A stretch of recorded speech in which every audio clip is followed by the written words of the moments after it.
आप सभी का मसीह सेवा चैनल में आपका स्वागत है। सभी को जय मसीह की।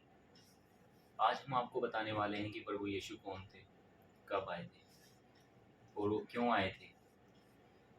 शायद बहुत से लोगों को डाउट्स होंगे कि वो तो अलग धर्म का है, कोई अलग भगवान है और हमारे अलग भगवान है, लेकिन ऐसा कुछ भी नहीं है। सिंपली सी बात है कि वो हमारे गुनाहों के लिए, क्योंकि इंसान हमेशा पापी ही रहता है, चाहे वो कितना भी कुछ कर ले हमेशा पापी ही रहता है। और प्रभु यीशु हमारे गुनाहों को क्षमा करवाने के लिए ज़मीन पर आए थे। और उन्होंने, जैसे हम मेमने का बलिदान देते थे पहले, मेमने का बलिदान देते थे और उसके लहू को चढ़ाकर परमेश्वर से क्षमा मांगते थे कि परमेश्वर हमारे गुनाहों को क्षमा कर दे। परंतु हमारे गुनाह उस समय क्षमा हो जाते थे, लेकिन फिर हम गुनाह करते थे। लेकिन परमेश्वर ने देखा बार बार ये गुनाह कर रहा है, लेकिन पश्चाताप कैसे कर रहा है? मेमने के लहू के द्वारा। या फिर कोई भी पशु लेते थे, हम उसका बलिदान करते थे। हालांकि कसूर किसका होता था? गलती किसने की होती थी? गलती मनुष्य ने की होती थी, हमारे जैसे मनुष्यों ने। और बलिदान किसका देते थे? निर्दोष बछड़े का या निर्दोष बकरे का। तो उससे क्या होता था? हमारे गुनाह क्षमा हो जाते थे, लेकिन फिर से हम पाप कर बैठते थे। ऐसे में परमेश्वर ने देखा कि इनके गुनाह क्षमा नहीं होंगे, तो प्रभु यीशु को बलिदान देने के लिए भेजा, ताकि वो आए और हमें पाप क्षमा के बारे में बता सके कि परमेश्वर ने अपना मन बना लिया है, एक पक्का मन बना लिया है, जो हम सबका ईश्वर है, जिसको हम सच्चा परमेश्वर बोलते हैं। उन्होंने अपना मन बना लिया है कि मैं अपने बेटे को बलिदान करूंगा इन लोगों को बचाने के लिए। इसलिए उन्होंने प्रभु यीशु को स्वयं जमीन पर भेजा, ताकि तू जा और उन लोगों को बता बेटा कि वो लोग किस अंधकार में जी रहे हैं। क्योंकि संसार जो है ना, पूरा अंधकार का है, वो अंधकार का साम्राज्य है। और इस अंधकार के साम्राज्य में हम कैसे चलते हैं? एक खुले मार्ग में चलते हैं।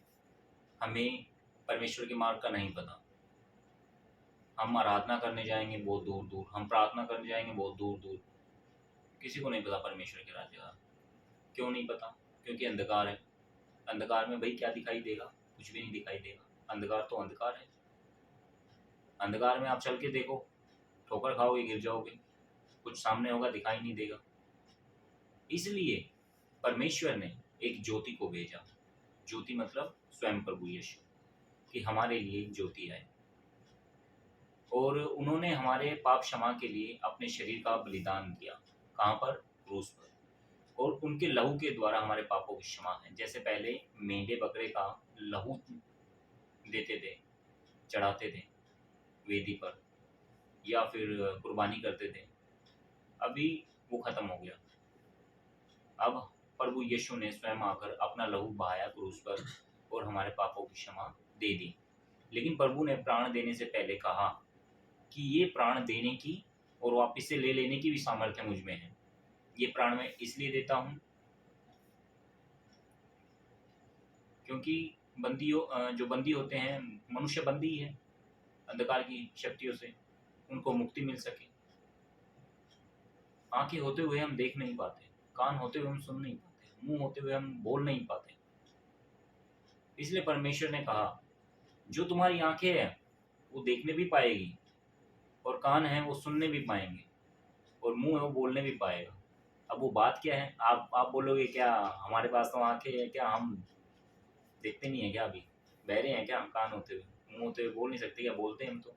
तुम तो झूठ बोलो। ये बात झूठ नहीं है, ये आत्मिक बात है। इनको वही समझेगा जो समझदार होगा, और जो समझदार नहीं होगा वो परमेश्वर से विनती करे कि परमेश्वर मुझे ज्ञान और बुद्धि दीजिए, समझ दीजिए, तो परमेश्वर उसको समझ और ज्ञान और बुद्धि देंगे। अब जो प्रभु हैं वो क्रूस पर प्राण देने के बाद उन्होंने कहा मैं तीसरे दिन जी उठूंगा, तो तीसरे दिन जी उठे, जीवित हो गए। और जीने के बाद उन्होंने क्या किया? 40 दिन तक लोगों के साथ रहे। क्या बताने के लिए? कि मैं पिता के पास जा रहा हूँ। बेटा मैं कहाँ जा रहा हूँ? जहाँ से आया था ना, मैं वापस वहीं जा रहा हूँ, और तुम भी मेरे पीछे पीछे हो लो, तो परमेश्वर का रास्ता देख पाओगे। परंतु लोगों ने क्या किया है? लोगों ने अपना रुतबा बढ़ाने के लिए, अपनी नाक को बचाने के लिए, कहीं मेरी नाक ना कट जाए, कहीं मेरा पैसा चला ना जाए। पेट की सेवा कर रहे हैं, पेट की सेवा कर रहे हैं और मनुष्य को लूट रहे हैं। और मनुष्य को लूटना मतलब परमेश्वर को दुख देना है, सच्चे ईश्वर को। परंतु परमेश्वर ने कहा जो परमेश्वर का है वो परमेश्वर को दो, और जो राजा का है वो राजा को दो, जो जमीन का जमीन को दो। पैसा परमेश्वर ने नहीं बनाया, मनुष्य ने बनाया। क्या परमेश्वर को आपके पैसे की जरूरत है, आपके धन की जरूरत है? नहीं, वो आपकी आत्मा को बचाने आए हैं। आपकी आत्मा को बचाना चाहते हैं, और आप अपनी आत्मा को बचाना चाहते हो तो प्रभु के पीछे हो। और शैतान से मत डरो कि हमारे पुरखा पता नहीं क्या से क्या करते आए हैं, हमारे देवी देवताओं को मानते आए हैं, क्या हम उन्हें छोड़ दें? नहीं भाई, अंधकार की शक्तियां हैं वो, आप उन्हें नहीं पहचानते, ना तो आप उन्हें देख सकते हो, सिर्फ सुना है आपने। छोटे मोटे काम कर देते हैं, चिन्ह और चमत्कार, आप उनके पीछे भागते हो, परंतु आपको चिन्ह और चमत्कारों के पीछे नहीं भागना और नहीं भागना। अगर उनके पीछे भागोगे तो फिर रास्ता भटक जाओगे आप, 100% भटक जाओगे। क्योंकि अंधकार की शक्ति ही ये है कि थोड़ा थोड़ा उजाला दिखा के, थोड़ी सी रोशनी इधर, थोड़ी सी रोशनी इधर, थोड़ी सी रोशनी इधर दिखा के मनुष्य को भटका देना, और आप उसमें भटक जाते हो। आपको भटकना नहीं है, परंतु संपूर्ण रीति से जो प्रभु यीशु पर विश्वास करता है कि प्रभु यीशु ने हमारे पापों के लिए अपना बलिदान दिया, अपने आप को क्रूस पर चढ़ाया, और उसके बलिदान के द्वारा, उसके लहू के द्वारा हमारी पाप क्षमा है, और उस पर विश्वास करता है कि प्रभु यीशु ही हमारे उद्धार करता है। क्योंकि प्रभु यीशु ने खुद कहा, आज से पहले किसी ने नहीं कहा,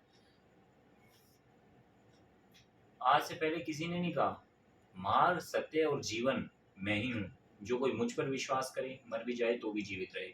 अब ये क्या बात है कि मर भी जाए तो भी जीवित रहे? कैसे? मनुष्य की दो मृत्यु होती है। आप बोलो कैसे दो मृत्यु होती है? मनुष्य की दो मृत्यु होती है। पहली मृत्यु होती है शरीर की, दूसरी आत्मा की। आत्मा कहाँ डाली जाएगी? अब आप बोलोगे आत्मा ही कैसे? मरने के बाद जो आत्मा है वो रह जाती है। अगर आप जिसकी पूजा करोगे, जिसकी उपासना करोगे, जिसको मानोगे, वो आत्मा उसी के पास जाएगी। सच्चे ईश्वर को मानोगे तो सच्चे ईश्वर के पास जाएगी। आप सच्चे ईश्वर को ना मानकर जो संसार में आप लोगों को सिखाया गया, बताया गया, गलत शिक्षा जो बताई गई है, उसके द्वारा आप भटक जाते हो, लेकिन सच्चे ईश्वर तक नहीं पहुंच पाते। इसलिए सच्चे ईश्वर ने देखा कि मनुष्य भटका हुआ है, मेरे हाथ का बनाया हुआ मनुष्य है, भटका हुआ है, क्योंकि हमें परमेश्वर ने अपनी समानता में बनाया है।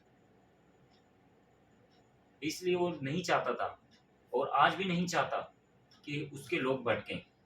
अगर आप भटकते हो तो क्या होगा? शरीर तो आपको त्यागना ही रहेगा, शरीर तो हमेशा ही त्यागना है, वो तो मरेगा। चाहे वो आप संसार में घूम के मरो, चाहे खाना पीना खा के मरो, चाहे नाच के मरो, डांस करके मरो, चाहे कुछ भी करके मरो, मरना तो है। प्रार्थना करके मरोगे तब भी मरना है शरीर को। तो उसके बाद जो आत्मा है उसका क्या हाल होगा? उसका हाल क्या होगा? अगर परमेश्वर की आत्मा परमेश्वर के पास नहीं जाएगी, अगर आप हल्के पाए गए, हल्के मतलब आप अच्छे काम कर लो कितने भी, लेकिन प्रभु यीशु के बिना, प्रभु ने क्या कहा? मार्ग, सत्य और जीवन मैं ही हूँ, जो कोई मुझ पर विश्वास करे मर भी जाए तो भी जीवित रहे। इस बात पर जो यकीन नहीं करता ना, वो परमेश्वर के राज्य में प्रवेश नहीं करने पाएगा। क्योंकि मार्ग कौन है? स्वयं प्रभु यीशु, जो खुद मनुष्य को मरने के बाद भी उसकी आत्मा को कहाँ लेके जाता है? परमेश्वर के पास। उसके सिवा और कहीं नहीं लेके जाएगा। लेकिन लोग क्या करते हैं?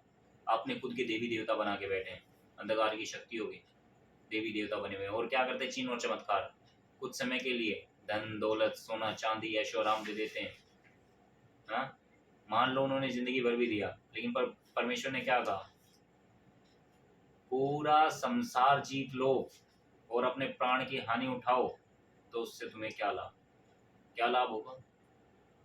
इस वचन को समझ पाओगे? इसे समझाने के लिए भी लंबा टाइम चला जाएगा, इसलिए मैं ये नहीं बताऊंगा, इसको बाद में बताऊंगा, अलग विषय है ये। तो इसलिए प्रभु यीशु पर जो विश्वास करता है वही परमेश्वर के राज्य में प्रवेश करने पाएगा। बस हेलो दोस्तों, आपको ये वीडियो कैसी लगी? प्रभु यीशु मसीह के बारे में और उसके जीवन के बारे में और अधिक जानने के लिए इस वीडियो को लाइक करें, शेयर करें और सब्सक्राइब करें। सभी को जय मसीह की। जय मसीह की।